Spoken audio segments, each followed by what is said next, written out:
అందరికీ నమస్తే. మనం ఇంటర్ ఫస్ట్ ఇయర్ ఇంగ్లీష్ ప్రోజ్లో లాస్ట్ లెసన్లో ఉన్నామండి. 5th lesson what makes a nation. What makes a nation ఎవరు రాశారమ్మా? రాజాజీ రాశారు ఈ లెసన్ని. ఇందులో ఎనోటేషన్ చూద్దామండి.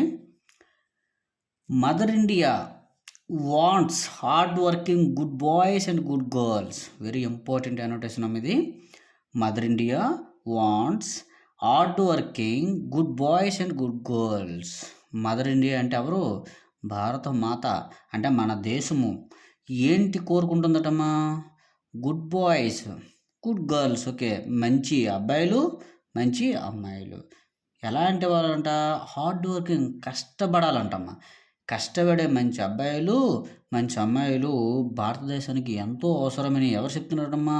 Rajaji what makes a nation అనే లెసన్ ద్వారా చెప్తున్నాడమ్మా. రైట్, రెఫరెన్స్ చూడండి. The given line is taken from the lesson. ఈ లైన్ దేని నుండి తీసుకోబడిందమ్మా? What makes a nation. What makes a nation అనే లెసన్ నుంచి తీసుకోబడిందటమ్మా. ఎవరు రాశారమ్మా? By C Rajagopalachari. రాజగోపాలాచారి. దీన్నే సింపుల్గా మనము రాజాజీ అని అంటాము ఆయన పేరుని. Yes, this lesson is inspirational in tone. చూసారా? This lesson is inspirational in tone. Tone అంటే మాటల్లో అని అర్థం. మాటల్లో ఈ లెసన్ అయితే మాత్రం అందరికీ స్ఫూర్తిదాయకంగా ఉంటుంది అని చెప్తున్నారు అనమాట. It is a speech. మనం లెటర్ టు సన్స్ టీచర్లో మనం ఫస్ట్ లెసన్ డిస్కస్ చేసేటప్పుడు అది లెటర్ అని చెప్పాము. ఎక్కడేం చెప్పాము? స్పీచ్ అని చెప్పాము. మన సెకండ్ లెసన్కి వెళ్ళేసరికల్లా కాంకాడ్ ఎవరెస్ట్ చెప్పేటప్పుడు ఏం చెప్పాము? న్యూస్ అని చెప్పాము. మీరు అబ్జర్వ్ చేయాలి ఇవి. Right, it is a speech. ఇది ఒక స్పీచ్ అటమ్మా, రాజాజీ స్పీచ్ ఇది.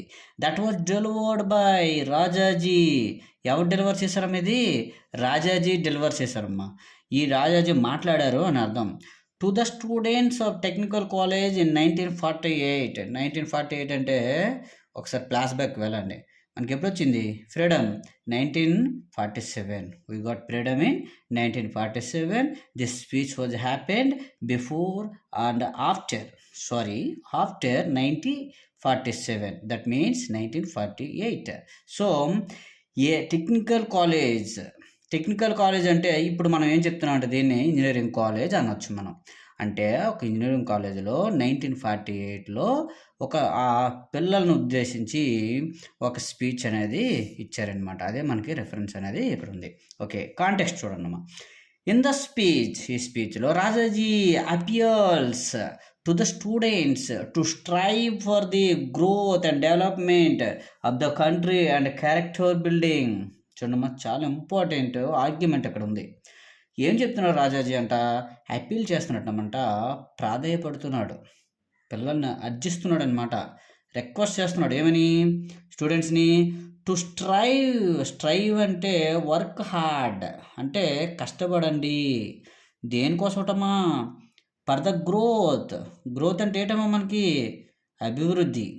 అండ్ డెవలప్మెంట్ కూడా అభివృద్ధి. దానికి డిఫరెన్స్ ఏంటి సార్ అంటాం. గ్రోత్ మీన్స్ ఇక్కడ పెరుగుదల అంటే అర్థం ఏంటి? మన ఆదాయాలు పెరగాలి, మన శాలరీస్ పెరగాలి, మన ఉద్యోగాలు పెరగాలి. ఇది గ్రోత్.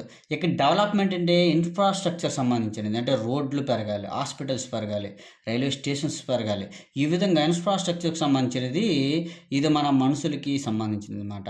ఈ రెండింటిని గ్రోత్ అండ్ డెవలప్మెంట్. టోటల్గా ఇండియాకి డెవలప్మెంట్ అవ్వాలంటే మీరందరూ కూడా కష్టపడాలి అనే విషయాన్ని ఇక్కడ చెప్పారు. అదే చెప్పాడు అనమాట. Development of the country and character. దేశం డెవలప్మెంట్ కోసము కష్టపడాలని చెప్తున్నాడు. అండ్ ఇంకోటి ఉంది, క్యారెక్టర్ బిల్డింగ్ అంటే ఏమో మన యొక్క ప్రవర్తనను అభివృద్ధి చేసుకోవాలన్నమాట. అంటే మంచి బిహేవియర్ కలిగి ఉండేటట్లు మనం చూసుకోవాలి. అప్పుడే మన దేశం డెవలప్మెంట్ అవుతుందని దీని యొక్క ఒపీనియన్ అనమాట. రైట్, ఎక్స్ప్లెనేషన్ చూద్దాం. In his speech Rajaji talks about the responsibilities కోసం మాట్లాడుతున్నట్టు మా రాజాజీ. ఏంటి రెస్పాన్సిబిలిటీస్ అంటే? బాధ్యతలు. ఏంటి? ఎవరి బాధ్యతలు అయితే ఇవి? ఆ boys and girls studying in colleges and universities. ముఖ్యంగా ఎవరి కోసం మాట్లాడుతున్నట్టమ్మా? చూడండి, బాయ్స్ గర్ల్స్ అంట. ఎక్కడ చదవాలంటే అతను వాళ్ళు కాలేజెస్లో, యూనివర్సిటీలో, మెయిన్ కాలేజీలో యూనివర్సిటీ చదువుకున్న యూత్ అంటారు వీళ్ళే. అర్థమైందా? సో ఈ కాలేజీల్లో, యూనివర్సిటీలో చదివిన కాలేజ్ స్టూడెంట్స్ ఉద్దేశించి వాళ్ళ యొక్క బాధ్యతలను గురించి మాట్లాడుతున్నాడమ్మా. రైట్. ఈ స్ట్రెస్సెస్ అంటే నొక్కి చెప్పడం అంటే ఏంటమ్మా, ఒక విషయాన్ని ఇది ఇంపార్టెంటు అనే విధంగా మనము ముందుకు తీసుకెళ్తారనమాట. దాన్నే స్ట్రెస్సెస్ అంటారనమాట. ఈ stresses on the importance of working hard and farming a good character. ఏం చెప్తున్నాడంటే హార్డ్ వర్కింగ్ చెయ్యాలి, అదేవిధంగా ఒక మంచి ప్రవర్తనను మీరు కలిగి ఉండాలి. అలా ఉంటే అది ఎంత దేశానికో ఇంపార్టెన్స్ అనే విషయాన్ని క్లియర్గా నొక్కి చెప్తున్నాడు అనమాట రాజాజీ గారు. Yes, in order to enjoy the freedom what was achieved with a lot of sacrifice and determination of our leaders we have to build a strong character. ఏం చేస్తున్నాం మనం? ఇన్ ఆర్డర్ టు ఎంజాయ్ చేస్తున్నాం. దేన్ని? ఫ్రీడమ్ని enjoy చేస్తున్నాము. ఎవరిచ్చారు ఈ freedom? Yes, that was achieved with a lot of sacrifice. ఎంతోమంది ప్రాణాల త్యాగం ఇందులో దాగి ఉంది అనమాట. అదేవిధంగా డిటర్మినేషన్, ఎంతోమంది పట్టుదల ఇందులో ఉందన్నమాట. ఈ ఈ జీవితాలు దారబోసారని చెప్పామా, జీవితాలు అర్పించిన ఈ పట్టుదలను ఎవరు చేసి వీళ్ళందరూ ఆఫ్ అవర్ లీడర్స్, మన నాయకులు సాక్రిఫైస్ ఉంది, మా నాయకులు డిటర్మినేషన్ ఇందులో ఉంది. ఇంత పెద్దవాళ్ళు మనకి ఎంతో కష్టపడి మనకు ఫ్రీడమ్ని ఇస్తే దానిని మనం ఏం చేయాలటమ్మా, we have to build a strong character. Okay, స్వతంత్రం అయితే వచ్చింది, కానీ మన ప్రవర్తనని మాత్రము స్ట్రాంగ్గా చేసుకోవాలి. ఏంటి సార్ ప్రవర్తన స్ట్రాంగ్ చేసుకోవాలంటే, నువ్వు స్ట్రాంగ్గా ఉంటే దేశంలో అందరూ కూడా స్ట్రాంగ్గా ఉంటే మళ్ళీ ఇంకే దేశం మనల్ని అటాక్ చేయకుండా ఉండవచ్చు. ఇప్పుడు మనకు ఆర్మీ ఉంది, ఫోర్సెస్ ఉన్నాయి, దీనివల్ల ఏంటి మన దేశం స్ట్రాంగ్ ఉందనే చెప్పాలి అనమాట. ఆ విధంగా మనము ఆ రోజుల్లోనే మనకు లేదు కాబట్టి స్ట్రాంగ్ క్యారెక్టర్ ఉండాలని చెప్పారనమాట. దట్ ఈజ్ వై, అందుకే ఈ says that mother India wants hard working good boys and good girls. అందుకే ఆయన hard working boys and hard working girls కావాలని చెప్తున్నారనమాట. సిన్సియర్, వీళ్ళే రేపు ఏ ఉద్యోగాలు చేసినా సిన్సియర్గా చేస్తారు, అవినీతి లేకుండా. అందుకే ఈ వ్యక్తుల కోసం మాత్రమే రాజాజీ గారు మాట్లాడారనమాట. రైట్. జనరల్ లైన్ చూద్దాం. Character is the mirror of a person and a nation. Valuable line అనేది మన ప్రవర్తన అనేదటమా మిర్రర్ ఆఫ్ ఎ పర్సన్. మనకి ఒక వ్యక్తి ఉన్నాడు అనుకున్నా, వ్యక్తికి అద్దంలో మన ఫేస్ ఎలా అయితే అలా కనిపిస్తుంది. అదేదో మన ప్రవర్తన ఎలాగుంటే మనకి అదే విధంగా ప్రపంచానికి మనం అలా కనిపిస్తాం అంటమాట. అదేవిధంగా దేశానికి కూడా అలాగే కనిపిస్తామటమ్మా. అంటే మన ఇండియన్స్ క్రికెట్ బాగా ఆడుతారు అనుకోండి, దేశం ఇండియా క్రికెట్ బాగా ఆడుతుంది అంటారు. అర్థమైందా? అదే అమెరికా టెన్నిస్ బాగా ఆడుతుంది అనుకుంటే అమెరికా వాళ్ళందరూ కూడా టెన్నిస్ బాగా ఆడుతారని చెప్తారనమాట. దేశానికి సంబంధించినది అనమాట. Right. The quality of a nation's happiness depends. చూసారా, క్వాలిటీ అంటే ఒక లక్షణం అనేది దేని మీద ఆధారపడి ఉంటుందమ్మా, nation's happiness depends on how hard working its people are. చూసారా, ఒక దేశం యొక్క విలువ, వాల్యూ దేని మీద ఆధారపడుతుందంట, depends on how hard working its people are. ఆ దేశంలో ఉన్న ప్రజలు ఎంత హార్డ్ వర్కింగ్ చేస్తున్నారో. చిన్న కంపారిజన్ చెప్తాను మీకు. అమెరికాలో ఉన్నారనుకోండి, సిన్సియర్గా వాళ్ళు 12 అవర్స్ 18 అవర్స్ వర్క్ చేస్తారు. జపనీసు, అమెరికన్స్ వీళ్ళందరూ. అందుకే వాళ్ళకి ఎక్కువ శాలరీస్ వస్తాయి, అందుకే వాళ్ళ దేశం డెవలప్మెంట్లో ఉంది. మనము 8 అవర్స్ చేయడానికే చాలా కష్టపడుతూ ఉంటాం, తక్కువ గంటలు పని చేస్తాము, హార్డ్ వర్క్కి ఒప్పుకోం మనం.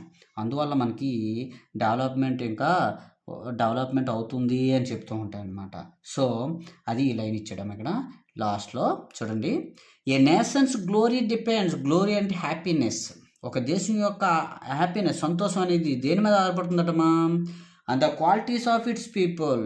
మన యొక్క క్వాలిటీస్ మీద, మన లక్షణాల పైన మనందరం కష్టపడ్డాం అనుకోండి, దేశం డెవలప్ అవుతుంది. ఆ విధంగా మన దేశానికి ఒక వాల్యూ వస్తుంది.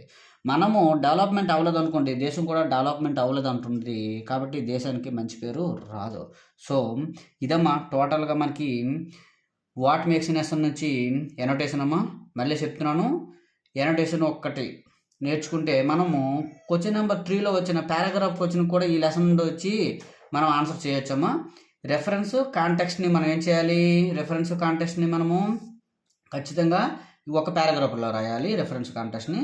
ఎక్స్ప్లెనేషన్ జనరల్ అలవెన్స్ని కలిపి ఒక పారాగ్రాఫ్లో రాయాలి. ఈ విధంగా 2 పారాగ్రాఫ్లో రాయటం వల్ల థర్డ్ క్వశ్చన్లో వచ్చిన క్వశ్చన్ అండ్ ఆన్సర్లో మనం దీన్ని యూజ్ చేయొచ్చు. అదేవిధంగా ఫస్ట్ క్వశ్చన్కి ఎలాగో అనోటేషన్ వస్తుంది కాబట్టి దీన్ని యూజ్ చేయొచ్చు. ఈ విధంగా మనకి 8 మార్క్స్ ఒక ఆన్సర్ చదవటం వల్ల 8 మార్క్స్ వస్తున్నాయి. Thank you for watching.